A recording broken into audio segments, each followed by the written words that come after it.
Avinash institute of education में आप सभी का स्वागत है। मैं हूं अविनाश मिश्रा।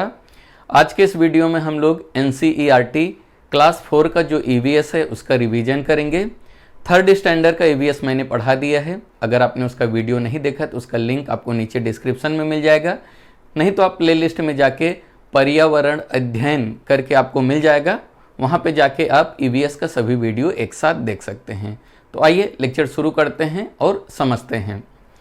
अगर आप NCERT क्लास 4 का पहला चैप्टर देखोगे तो पहले चैप्टर का नाम है चलो चले स्कूल।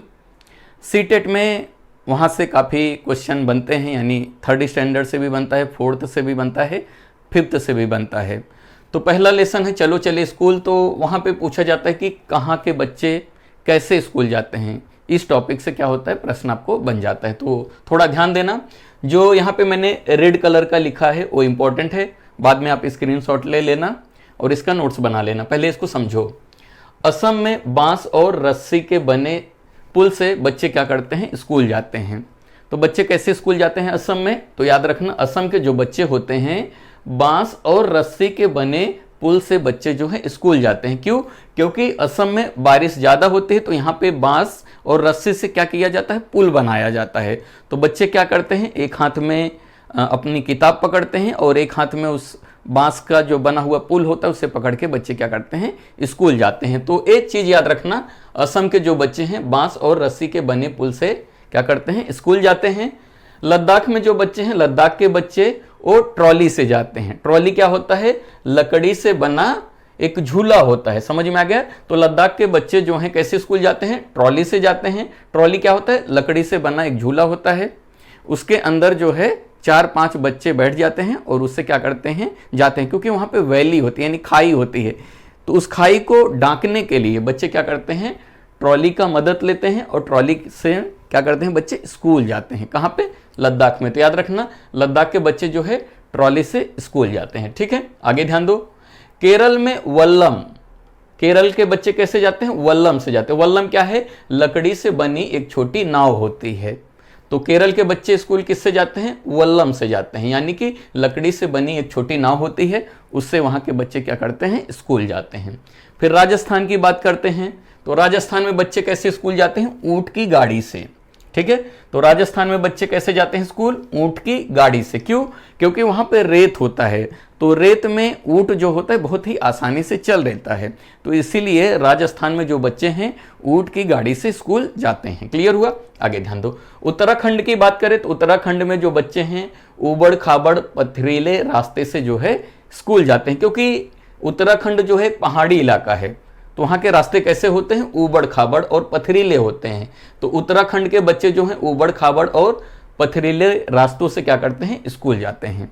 और उत्तर की पहाड़ियों की बात करें तो उत्तर की पहाड़ियों पे जो बच्चे हैं फिसल कर, यानी फिसलन भरी बर्फ पर चल के स्कूल जाते हैं। तो उत्तर की पहाड़ियों पे क्या होता है, बर्फ जमा होता है। तो बर्फ जमने के कारण बच्चे क्या हैं, फिसलन भरी बर्फ पर चलकर स्कूल जाते हैं। क्लियर हुआ?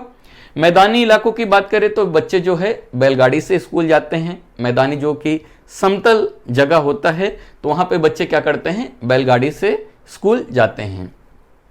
और गुजरात की बात करें तो गुजरात के जो बच्चे होते हैं वो जुगाड़ से स्कूल जाते हैं। जुगाड़ का मतलब क्या होता है, पीछे लकड़ी का डिज़ाइन बनाया होता है जो बैठने के लिए होता है, और आगे का जो हिस्सा होता है कुछ बाइक जैसा दिखता है, तो उसे जुगाड़ से बनाया जाता है और उसी जुगाड़ पर बच्चे बैठ के स्कूल जाते हैं। तो याद रखना, कहाँ के बच्चे कैसे स्कूल जाते हैं काफ़ी इंपॉर्टेंट है। एग्जाम में कई बार पूछा जा चुका है और आगे पूछा भी जा सकता है, तो याद रखना। ठीक है, अगला टॉपिक हम लोग देखते हैं। पक्षियों के कान दिखाई नहीं देते। याद रखना, जो पक्षी होते हैं उसके कान दिखाई नहीं देते, लेकिन उनके सिर पर दोनों तरफ छोटे छोटे छेद होते हैं। पक्षी जो होते हैं उनके कान हमें दिखाई नहीं देते। अगर आप पक्षी को देखोगे तो उसके कान नहीं दिखाई देते, लेकिन इसका मतलब ये नहीं कि उसके पास कान नहीं होता है, कान होते हैं। उसके सिर पे क्या होता है, सिर के दोनों तरफ छोटे छोटे छेद होते हैं। पक्षियों को जो कान होते हैं ऐसे बाहर नहीं निकले होते, उनके छेद होते हैं, याद रखना। ठीक है, आगे ध्यान दो। यह पंखों से ढके रहते हैं। पक्षियों के हमें जो कान हैं इसलिए नहीं दिखाई देते हैं, उनके होते हैं, छेद होते हैं, लेकिन वो पंखों से ढके रहते हैं। इन्हीं छेद की मदद से पक्षी क्या करते हैं, सुनते हैं। तो याद रखना, पक्षियों के कान दिखाई नहीं देते हैं, उनके छेद होते हैं और पंख से ढके होते हैं और उन्हीं छेद की सहायता से पक्षियों क्या करते हैं, सुनते हैं। आगे ध्यान दो, छिपकली और मगरमच्छ के भी छोटे छेद जैसे कान होते हैं। तो ये इंपॉर्टेंट है, थोड़ा याद रखना।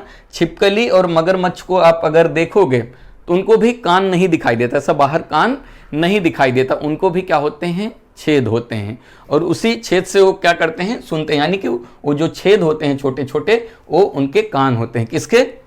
छिपकली और मगरमच्छ के। ठीक है, अगला पॉइंट पे आते हैं।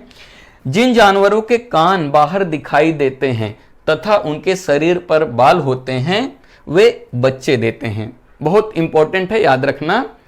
जिन जानवरों के कान जो है बाहर दिखाई देते हैं, सब ऊपर बाहर दिखाई देते हैं तथा उनके शरीर पर बाल होते हैं। यहाँ पे जानवरों की बात हो रही है, इंसानों की नहीं। तो याद रखना, जिन जानवरों के कान बाहर दिखाई देते हैं तथा उनके शरीर पर बाल होते हैं, वो क्या करते हैं, बच्चे देते हैं। तो ये लाइन इंपॉर्टेंट है, याद रखना परीक्षा की दृष्टि से। ठीक है, आगे ध्यान दो। जिन जानवरों के कान बाहर दिखाई नहीं देते और उनके शरीर पर बाल नहीं होते वे अंडे देते हैं। तो याद रखना, कौन से जानवर जो हैं बच्चे देते हैं और कौन से जानवर जो है अंडे देते हैं। कैसे आप याद रखोगे? ऐसे याद रखना, जिन जानवरों के कान जो है बाहर दिखाई देते हैं और उनके शरीर पर जब बाल होते हैं वो क्या करते हैं, बच्चे देते हैं। और जिन जानवरों के कान बाहर दिखाई नहीं देते और उनके शरीर पर बाल नहीं होते वो क्या करते हैं, अंडे देते हैं। क्लियर हुआ? अगला पॉइंट आ जाते हैं। जानवरों की खाल पर डिजाइन उनके शरीर पर बाल होने के कारण होते हैं। अगर आप जानवर को देखोगे तो उनके ऊपर कभी कभी हमें डिजाइन दिखाई देता है। जैसे आप जेब्रा वगैरह देख लो, उसके ऊपर डिजाइन दिखाई देता है। तो डिजाइन किस कारण दिखाई देता है? तो जानवरों के बाल के डिजाइन होते हैं, इसीलिए हमें लगता है कि जानवर क्या है, उसके ऊपर डिजाइन है। तो जानवर के ऊपर डिजाइन क्यों होता है? उसके बाल के कारण होता है। क्लियर हुआ? हम लोग छोटे छोटे वीडियो में हर एक कॉन्सेप्ट को समझेंगे। अगले वीडियो में मैं हाथी के बारे में आपको सिखाऊंगा, समझाऊंगा। आज के वीडियो के लिए इतना ही। वीडियो कैसा लगा कमेंट करके ज़रूर बताइएगा। अगर अभी तक इस चैनल को आपने सब्सक्राइब नहीं किया तो कर लीजिए। वीडियो देखने के लिए धन्यवाद।